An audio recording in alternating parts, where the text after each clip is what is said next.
জানি না কেন হঠাৎ কোনো কারণ নেই, কিছু নেই, কারো কারো জন্য খুব অন্যরকম লাগে, অন্যরকম লাগে।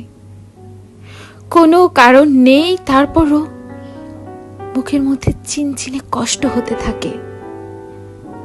কারোকে খুব দেখতে ইচ্ছে হয়, পেতে ইচ্ছে হয়, কারোর সঙ্গে খুব ঘনিষ্ঠ হয়ে বসতে ইচ্ছে হয়, সারা জীবন ধরে সারা জীবনের গল্প করতে ইচ্ছে হয়। ইচ্ছে হওয়ার কোনো কারণ নেই, তারপরও ইচ্ছে হয়। ইচ্ছের কোনো লাগাম থাকে না। ইচ্ছেগুলো এক সকাল থেকে আরেক সকাল পর্যন্ত জ্বালাতে থাকে প্রতিদিন। ইচ্ছেগুলো পূরণ হয় না, তারপরও ইচ্ছেগুলো বেশরমের মতো পড়ে থাকে, আশায় আশায় থাকে, কষ্ট হতে থাকে।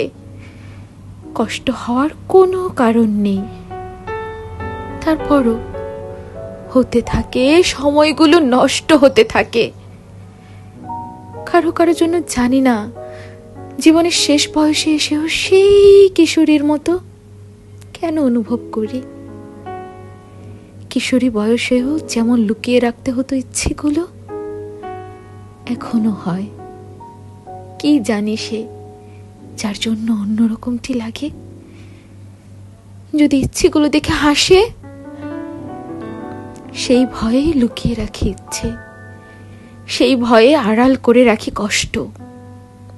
হেঁটে যাই যেন কিছুই হয়নি, যেন আর সবার মতো সুখী মানুষ আমিও। হেঁটে যাই, যাই, কত কোথাও যাই, কিন্তু তার কাছেই কেবল যাই না যার জন্য লাগে। কারো কারো জন্য এমন অদ্ভুত অসময়ে বুক ছিঁড়ে যেতে থাকে কেন? জীবনের কত কাজ বাকি, কত তাড়া, তারপরও সব কিছু সরিয়ে রেখে তাকে ভাবি। তাকে না পেয়ে কষ্ট আমাকে কেটে কেটে টুকরো করব জেনেও তাকে ভাবি। তাকে ভেবে কোনো লাভ নেই জেনেও ভাবি। তাকে কোনোদিন পাবো না জেনেও তাকে পেতে চাই।